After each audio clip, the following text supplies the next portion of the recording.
que reflexionemos en algunos pensamientos y podamos crecer, madurar. Le hago una pregunta. ¿Usted cómo se considera en su vida espiritual?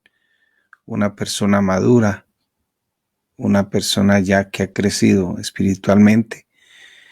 ¿Que su único propósito en la vida es parecerse a Cristo? ¿O todavía se considera un niño? ¿O se considera un cristiano maduro? ¿Dónde está ubicado? De pronto podemos manejar como 3 niveles: la niñez espiritual, la adolescencia espiritual y ya pues la madurez espiritual. Pues hoy vamos a pasar como el escáner y vamos a mirar a ver hasta dónde ha crecido nuestra vida espiritual y hasta dónde estoy madurando espiritualmente. Una persona madura es una persona que va creciendo en todas las áreas de su vida. Aprende a ver la vida como Dios la ve a través de su palabra. Es una persona que no escoge solamente en qué crecer, sino que va creciendo en todas las áreas de su vida, porque Dios no ve la vida por partes, Dios ve la vida completamente, espíritu, alma y cuerpo. Entonces, para esta mañana la pregunta es: ¿somos niños o cristianos maduros? Vamos a tomar un texto que está en Gálatas capítulo 5, versículo 24. Dice de la siguiente manera: pero los que son de Cristo han crucificado la carne con sus pasiones y deseos. Pero los que son de Cristo, y bueno, den un gloria a Dios todos los que son de Cristo, dice el texto sagrado, han crucificado la carne con sus pasiones y sus deseos. Bueno, todo cristiano, todo hijo de Dios, toda persona que ha recibido al Señor por fe en arrepentimiento, tiene la posibilidad de vivir una vida feliz. Una vida feliz no es una vida que tenga ausencia de problemas. No, una vida feliz es una vida plena, bienaventurada. Es una vida que bueno, nos lleva a crecer en el Señor. Deme un momentico, hermano, que tengo aquí una pequeña dificultad. Sí, señor, no hay problema. Vamos a esperar que organice allí y vamos a oír la palabra de Dios muy atentamente. Bueno, yo ya compartí en mi perfil allí de Facebook. Qué bueno que usted también nos ayude. Ayúdenos a compartir. Creo que el tema en esta mañana está bien interesante. Yo sé que Dios, Él nos va a ayudar para que su palabra nos haga crecer. Alabanzas a Dios. Ya tenemos nuevamente allí nuestro hermano. Bueno, mi hermano, qué pena. Es que, pues, esa es la dificultad de estar en la casa. Y en la casa pastoral, sobre todo. Bueno, todo cristiano, como les estaba diciendo, tiene la oportunidad de vivir una vida llena de frutos, realizada. Claro, la persona piensa que los frutos es tener como la pared llena de títulos, el dinero en el banco, que todo salga perfectamente. Y cuando la vida habla de dar mucho fruto, se está refiriendo a que nuestra vida se parezca en todo al carácter de Cristo.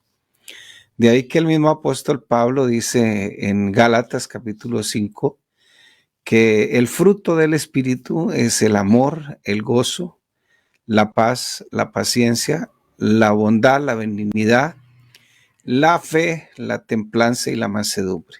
Ese es el carácter de Cristo. Entonces, Dios nos da la posibilidad, porque nos ha dado el poder de su Espíritu, de poder vivir una vida fructífera, realizada. Lamentablemente, no todos viven esas vidas. Lamentablemente, la falla no está en Dios, tampoco está en su palabra, porque la palabra de Dios es efectiva. Los principios de Dios siempre funcionan, nunca fallan. Él nunca se adelanta, nunca se atrasa, Él nunca se equivoca, Él nunca se está rascando la cabeza. Nada se le pasa por alto, ni siquiera las elecciones que estamos viviendo ahora. Perdón el sarcasmo, hermano. Sí, porque puede ser que alguno diga que Dios se equivoca, que Dios esto. Algunos dicen, no, es que Elizabeth fue muy vieja para tener un bebé, el caso de Juan Bautista. Otros dicen, no, María fue muy joven, pero no, ese era el plan de Dios, el tiempo y la voluntad de Dios estaban totalmente fríamente calculados por Dios. Él hace cosas que para nosotros pues son extrañas y por eso en ocasiones, al parecernos extrañas las cosas de Dios, preferimos vivir no conforme a las ideas de Dios, sino conforme a nuestras propias ideas. Y existen momentos en que creemos o pensamos que tenemos en la práctica, lógico, mejores ideas que Dios, y por eso preferimos hacer lo que nosotros queremos hacer en lugar de hacer lo que Dios ordena, y nuestras vidas realmente fueran más realizadas si en todo obedeciéramos a Dios. Si nos sentimos infelices, entonces decimos que somos infelices porque nos estamos gobernando bajo nuestras emociones. Si usted cree que su mujer lo hace infeliz, entonces cree que su mujer es infeliz.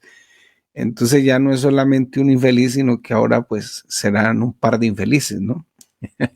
Pero no es lo que usted perciba de las demás personas, es lo que usted viva con el Señor, es lo que usted viva a través de la palabra. Por eso quisiera decir que todos los que se entregan al Señor están viviendo la vida que Dios ha diseñado, pero lamentablemente incluso hay algunos que todavía tienen espinas, que la vida es color de rosa, pero todavía algunos tienen algunas espinas. Si existe algo extraordinario en la vida cristiana, y es que tenemos la posibilidad, créamelo, mi hermano, de vivir vidas grandiosas, no solo por todos los ejemplos que nos da la palabra de Dios y que nos garantiza, sino que los principios, o sea, las leyes, las órdenes establecidas por Dios, ellas nunca, nunca van a fallar. La Biblia no es simplemente un libro para ser leído, no es simplemente un libro para hacer devocionales. La Biblia debemos tenerla como la única regla de fe y de conducta. Por eso me extraña tanto de tantos cristianos haciendo polarización en estos días. Parece que la Biblia no fuera su única regla de fe y de conducta, tirando por aquí, tirando por allá. Usted puede tener sus inclinaciones políticas, se las respeto, pero no se le olvide que la Biblia dice que la confianza debe estar puesta en el Señor. Entonces, la Biblia no es solamente para que usted la lea, para que haga devocionales, sino que la Biblia tiene que constituirse en la única regla de fe y de conducta para el cristiano. Ese debe ser su filosofía, su sistema de pensamiento.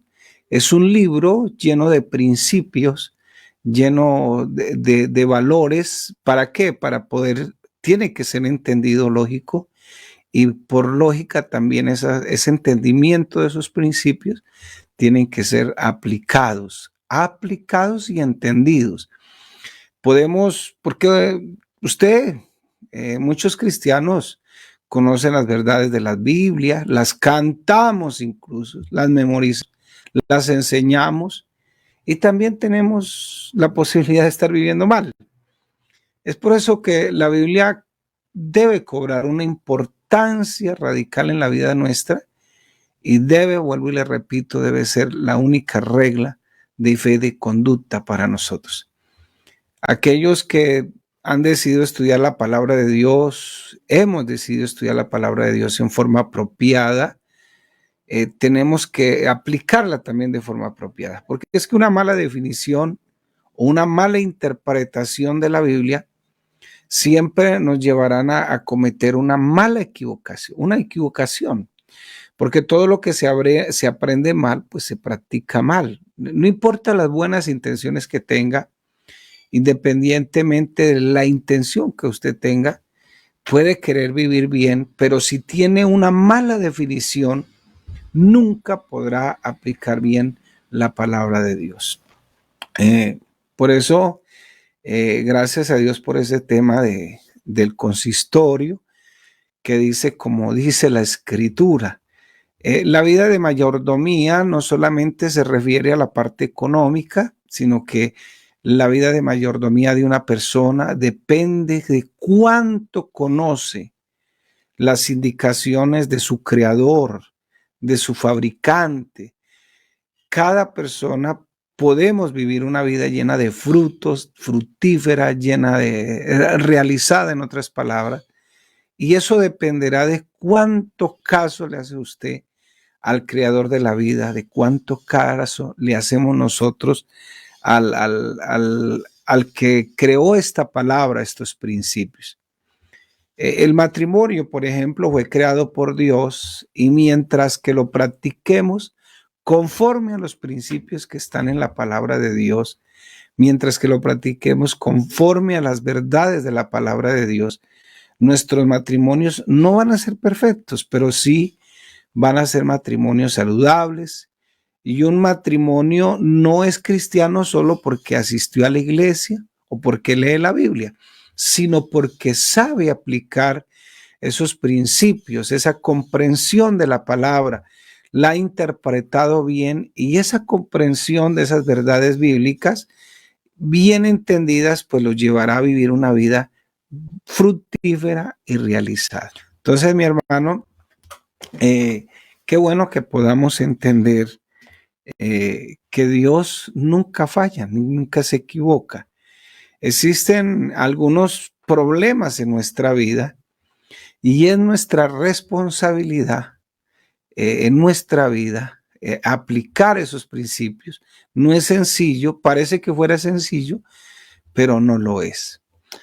No se pierda del título. ¿Es usted un niño o es usted un cristiano maduro? Todos tenemos conflictos y a veces esos conflictos le van a impedir que usted y yo vivamos la vida de una forma natural, vivirla como Dios la ha diseñado, porque Dios sí ha diseñado una vida para que yo la viva. Esos conflictos que todos tenemos impiden que de manera automática nosotros vivamos las vidas fructíferas, que de forma automática conozcamos y pongamos en práctica todos los principios divinos. Eso no se hace así. Sería muy sencillo. Se necesita un serio esfuerzo, no solamente para vencer esas equivocaciones, esos enemigos, todas esas ideas que su familia, la cultura, la sociedad le ha enseñado en el pasado, sino que también se requiere fe. Pero en estos días veíamos que no solamente la fe sola no basta para yo poder crecer espiritualmente, sino que a la fe hay que agregarle otras cositas. Pero además de esa fe se requieren otros elementos que son esenciales para que podamos madurar espiritualmente. Madurar es crecer. En la vida cristiana es saber enfrentar esos problemas, saber para qué estoy en la congregación, saber cuál es la razón de mi existencia, saber que Dios sí quiere que yo sea feliz. Y la buena mayordomía de la vida es ese resultado de la madurez espiritual de una persona. Y no es posible que una persona inmadura o los inmaduros sean buenos mayordomos de la vida porque pues, todavía son inmaduros. Tampoco las personas maduras pueden ser malos mayordomos de su vida porque han crecido, ahora serán buenos mayordomos de su vida. La mayordomía es la capacidad que Dios pone en nuestra vida para poder enfrentar la vida. Él sabe Él sabe porque Él le ha puesto eso en mi vida, la capacidad para yo poder enfrentar la vida, para yo poder manejar asuntos de forma responsable y poder crecer, poder dar frutos, dar mucho fruto, como dice Juan 15. Y Dios a todos sus hijos, si usted es un hijo de Dios, en esta mañana Dios, a todos sus hijos nos brinda la capacidad de vivir vidas llenas de frutos, maduras, Claro, es triste decirlo, pero tenemos que decirle, la mayoría de los cristianos son personas inmaduras. Cualquier problema lo saca del evangelio, cualquier equivocación lo saca del evangelio, porque no ha crecido espiritualmente. Cualquier cosa a veces que diga el pastor lo hiere, cualquier hermano que chismeó de él lo hiere, lo sacó facilito, porque no ha madurado todavía y no sabe cómo enfrentar esa parte. No sabemos enfrentar esos problemas con sabiduría. A veces como personas nos insultamos, hasta nos golpeamos, nos intimidamos. Algunos todavía dicen groserías, muchos no saben manejar sus finanzas, reciben tarjetas de crédito y eso, compradores compulsivos, otros no saben conducir su sexualidad en forma adecuada, es como se la enseñó la cultura, el mundo, hasta la misma pornografía. Entonces, ¿qué es la madurez? Es la capacidad que Dios pone en cada creyente y que nosotros tenemos que desarrollarla. Dios la pone ahí, pero tú y yo tenemos que desarrollarla. ¿Cómo lo vamos a hacer? Mediante los principios que vamos a aprender en la palabra de Dios para poder enfrentar la vida exitosamente. No quiere decir que no va a tener problemas, no quiere decir que no va a tener dificultades, sino que como usted está creciendo, entonces ahora usted está creciendo en esos principios lo van a llenar de conocimiento y aparte de que como tiene fe y tiene el poder del Espíritu Santo a su favor, entonces lo van a llevar a enfrentar todas esas equivocaciones, eso que siente, esas amarguras, todo eso lo va a llevar a enfrentar sus conflictos exitosamente. La vida tiene muchas exigencias, mi hermano, y exigencias en nuestro crecimiento, en nuestro cuerpo, en nuestra sexualidad, en nuestros deseos, en nuestras metas, en nuestros anhelos, en nuestros deseos sexuales, en nuestros deseos económicos, y todo eso es un ramal de exigencias y usted tendrá que saberlas enfrentar. Lo que pasa es que como aquí no dice, no hay un título que diga cómo enfrentar la crisis económica, estos son los puntos. Entonces la gente no lee la Biblia por eso, entonces prefiere ir a comprar a la librería el libro de cómo hacerse el hombre más rico de este mundo, cuando Dios tiene todo en sus principios. No es que sea malo leer, está bien, los libros son buenos leerlos, siempre y cuando sepa cómo leerlos. Dios exige que administremos nuestro dinero con sabiduría, y si lo exige el Señor y da sus principios, es porque podemos hacerlo. Si Dios exige que un muchacho o una muchacha, un joven, una joven, se mantenga virgen hasta el matrimonio y viva en santidad, a pesar de todas las tentaciones, como Él nos ha dado sus principios y nos ha dado su palabra y nos ha dado esa capacidad para hacerlo, entonces es porque tú puedes hacerlo. Si Él exige que sus hijos sean buenos maridos, amorosos, que entiendan la autoridad, que vivan con excelencia, es porque sí podemos hacerlo. Si Él enseña que una mujer viva bajo los conceptos de Dios, es porque Él sabe que sí podemos hacerlo. Pero lamentablemente existimos cristianos que somos, o más bien tenemos un crecimiento selectivo. ¿Qué es eso? Es como cuando usted va al supermercado. Entonces, esto me gusta, esto no me gusta. Entonces, esto no lo llevo porque no me gusta. Estas verduras no me gustan, entonces no las llevo. Esto me gusta, esto no me gusta. Pero en la vida cristiana no es así. Sin embargo, hay cristianos que tienen un crecimiento selectivo. Solo crecemos en ciertas áreas y hay quienes se han aprendido a vestir de manera diferente, pero no han aprendido a enfrentar, a confrontar sus conflictos seriamente.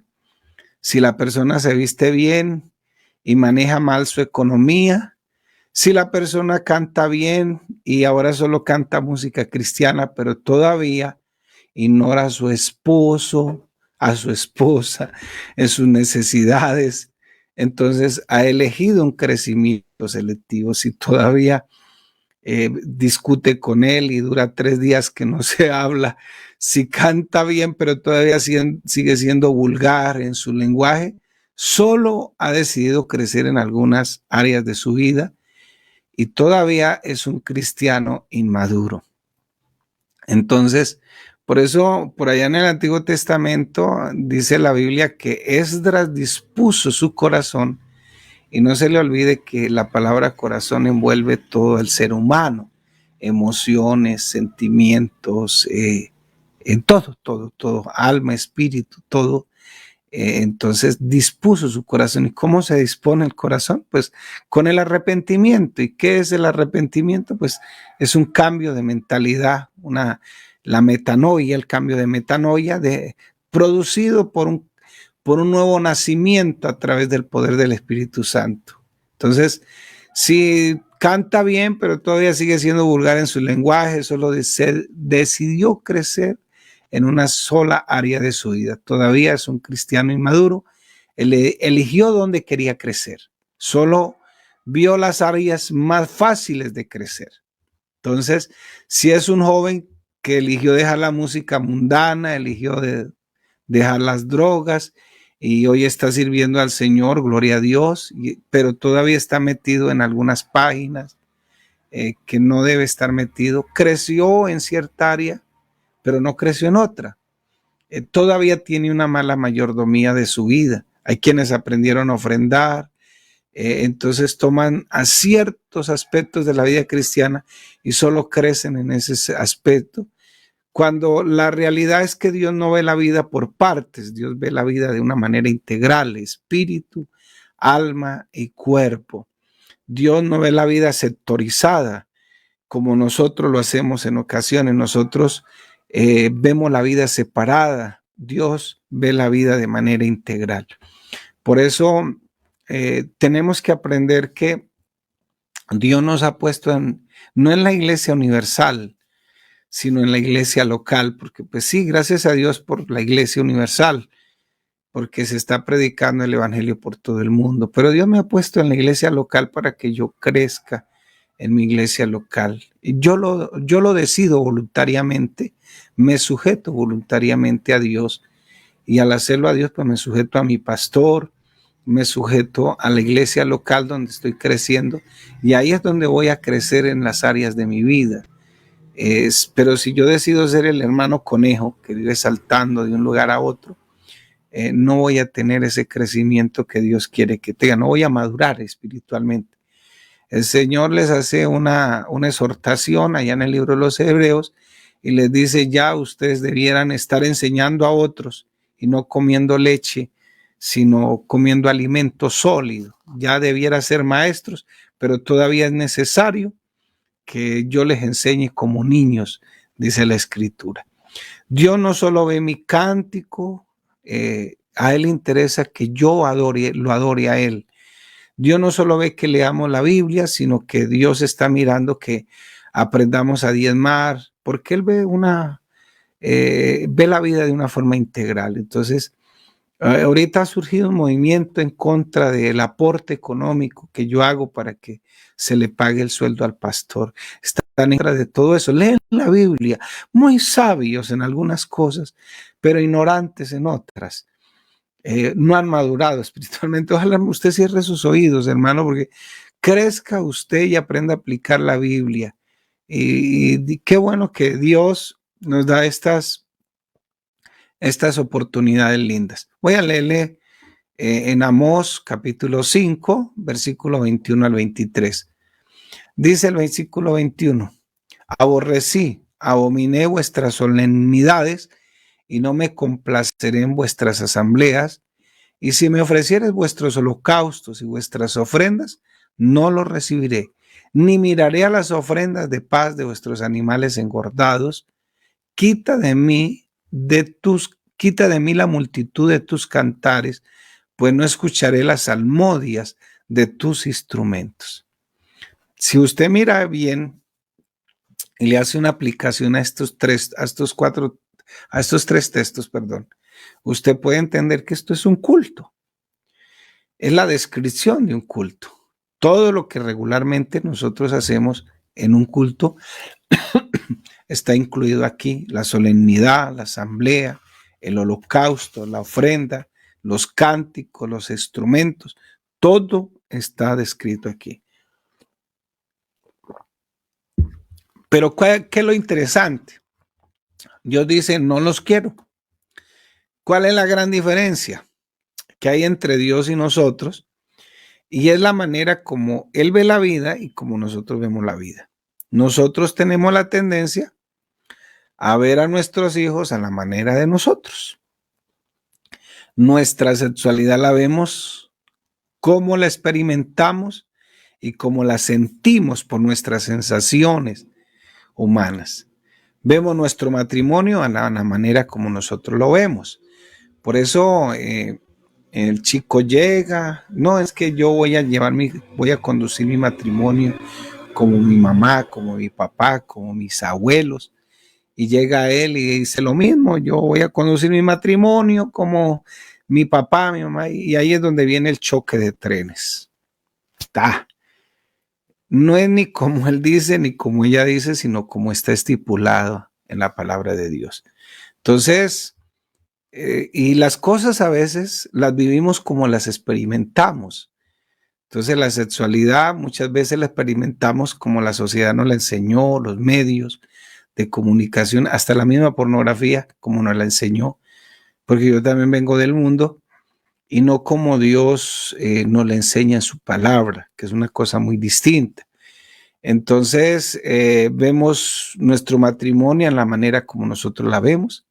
Por eso hay gente que se le acerca a uno, le dice, pastor, se me acabó el amor, me puedo divorciar, se me acabó el amor. Y yo quiero decirle que si usted tiene una mala definición de lo que es el amor, le quiero echar al piso todo eso, porque el amor nunca termina.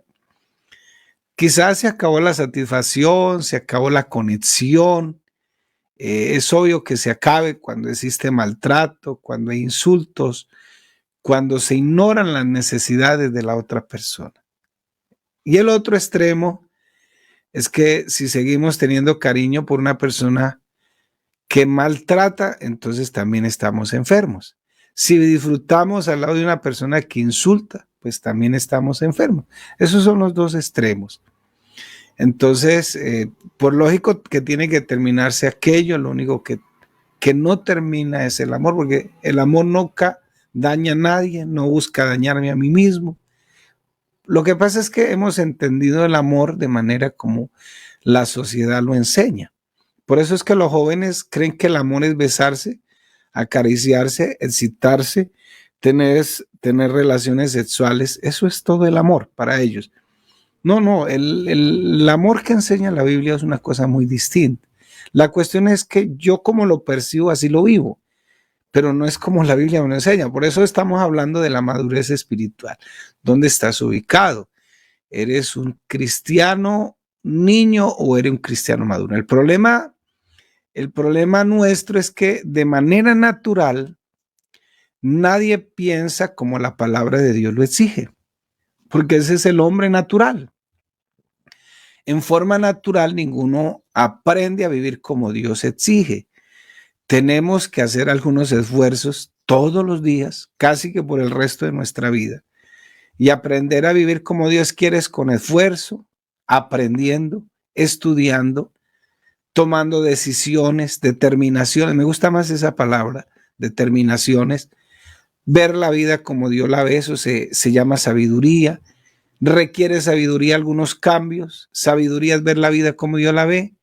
Y es imposible ver la vida como Dios la ve si no hay sabiduría en nosotros.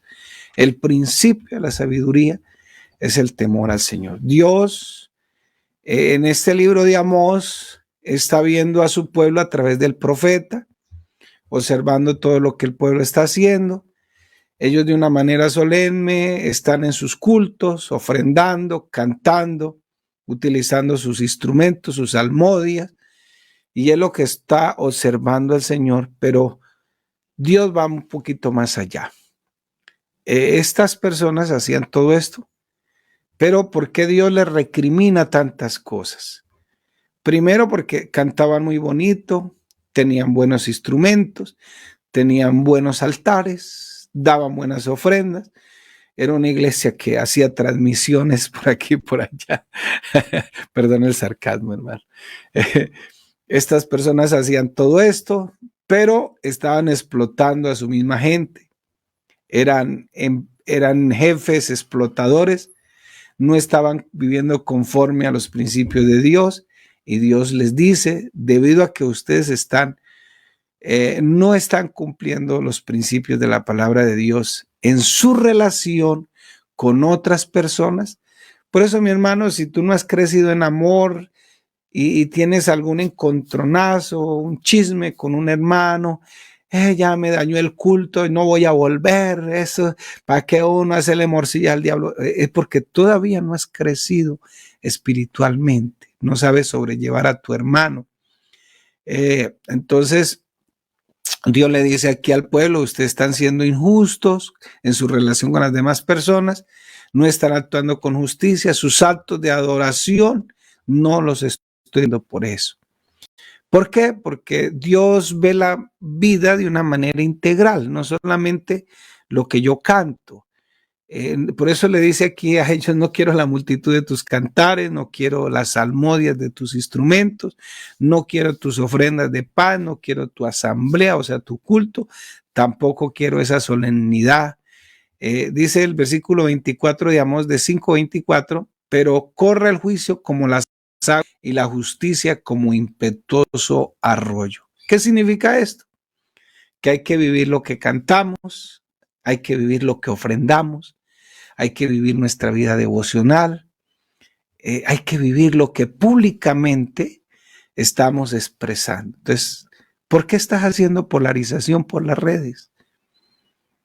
Tu acto, mi acto no es un acto de religiosidad. Es que yo vivo para el Señor. Por eso estoy madurando, estoy creciendo. Parece fácil, pero no lo es.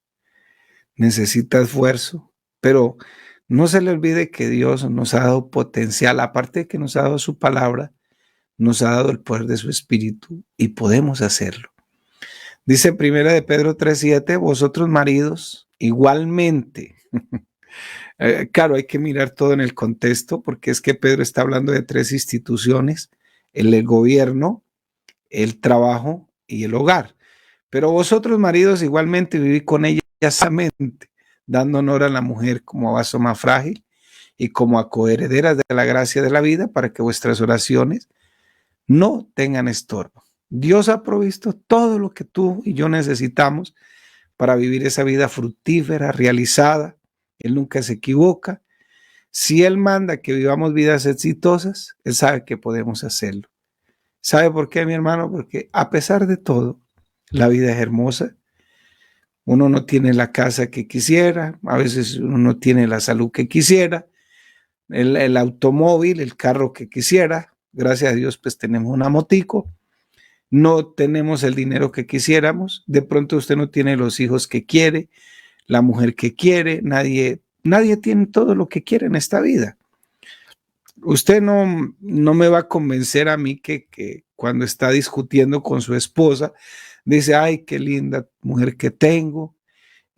Nadie tiene todo lo que en esta vida quisiera. Ella también podría decir lo mismo. Nada, es un hombre maravilloso, pero cuando discute, las cosas se salen de control a veces.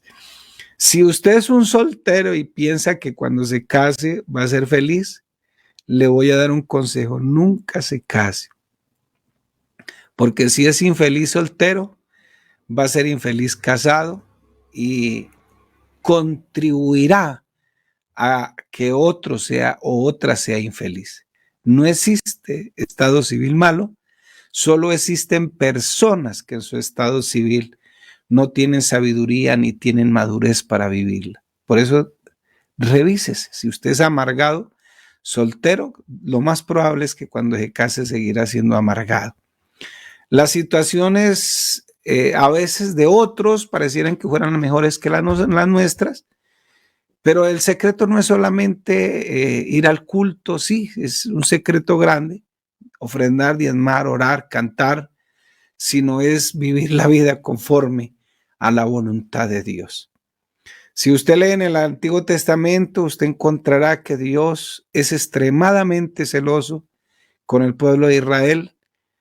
Entonces Dios establece fronteras, límites, y Dios dice, quiero que te metas dentro de estas fronteras, dentro de estos límites, tus bueyes, tus asnos, tus criados, tus hijos, tu sexualidad, tus relaciones con los demás, tus diezmos, tus ofrendas.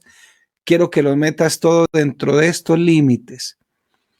Nuestra vida laboral, económica, si logramos meter todo eso en esas fronteras, sin duda Dios nos va a bendecir.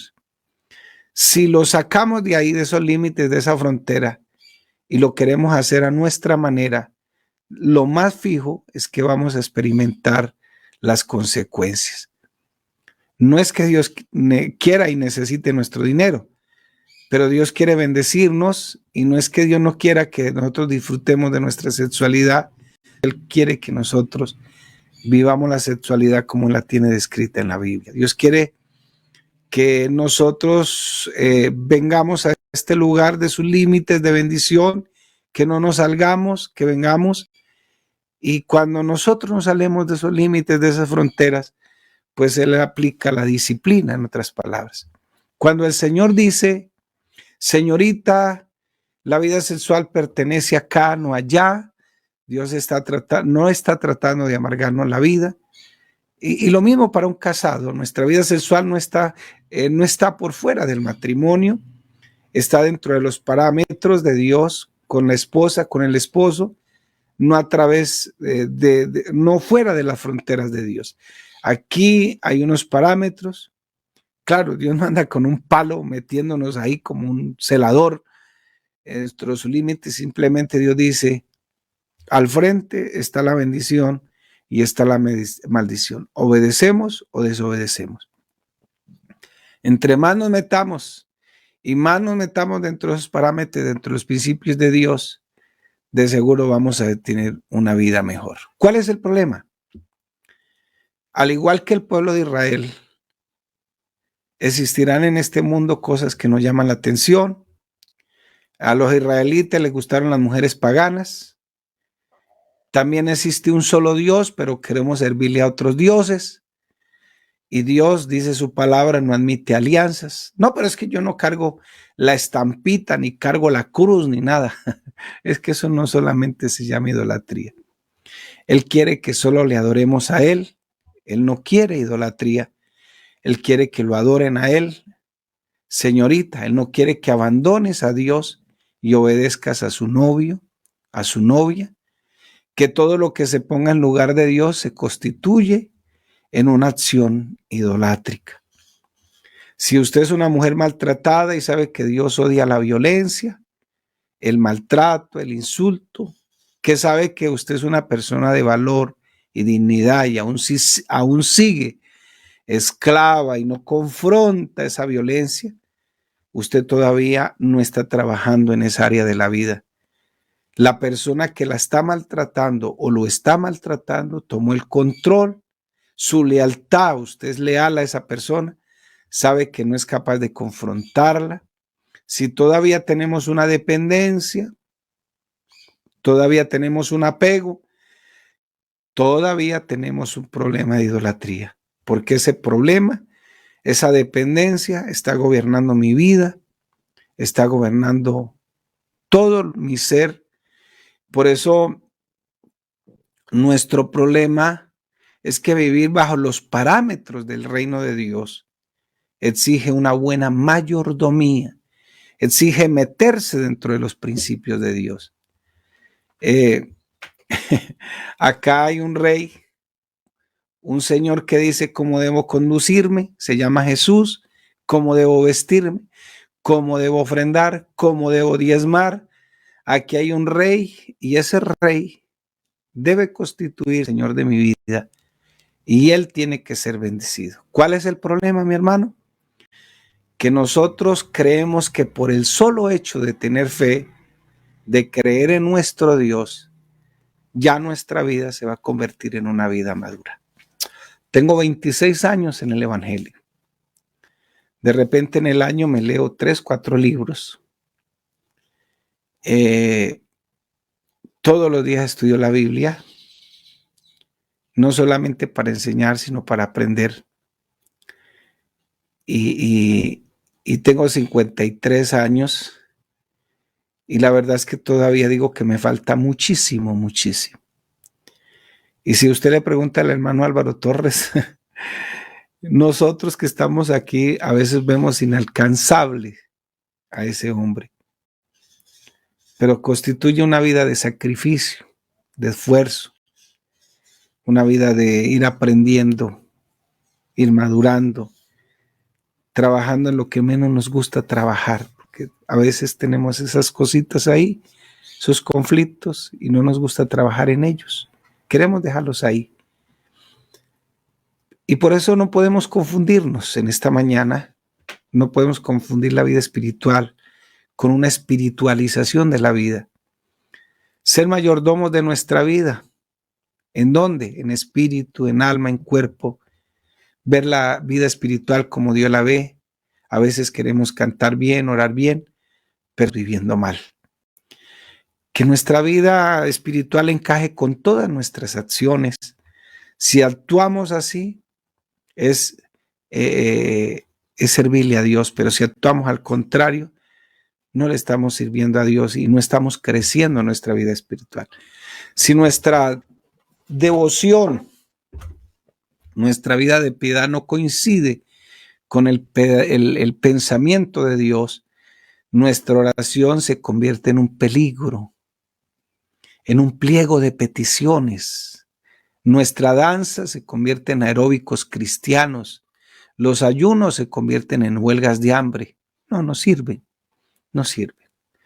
Todo lo que hagamos, por eso cada coro, cada cosa que hagamos, uno de los problemas de la decadencia espiritual es que no es que yo no sepa la doctrina, no es que yo no vaya a culto, no es que yo no cante, no es que yo no ofrende, sino que sencillamente ya no me gozo, ya no me deleito en eso. Podemos ser extraordinarios músicos, que tenemos un buen instrumento y lo tocamos igual como toca la novia también. De nada serviría. Dios busca una vida afinada, no convertirnos en místicos solamente, solo venir, llorar y que solo con eso vamos a arreglar todos los problemas. Pero todo seguirá igual de pronto si usted sale de su casa. Qué bueno decirle al Señor en esta mañana que aquí está nuestra vida. Que queremos ser esos instrumentos en sus manos. Queremos crecer en todas las áreas. Quiero dejarle este pensamiento en esta mañana como para motivarlo. De pronto dejarle ahí como un gorgojito, dicen algunos, para que usted pueda tomar algunas medidas en su vida. Dios tiene todo en su palabra para que usted pueda vivir una vida llena de frutos y realizada para la gloria de su nombre. Que sea feliz en esta vida. Eso es lo que Dios quiere. No solamente que usted se vuelva una persona de culto, sino que Dios quiere que usted vaya más allá, que pueda experimentar esa felicidad que Dios ha diseñado en su palabra. Dios les bendiga en esta mañana, mis hermanos. La paz de Cristo para todos.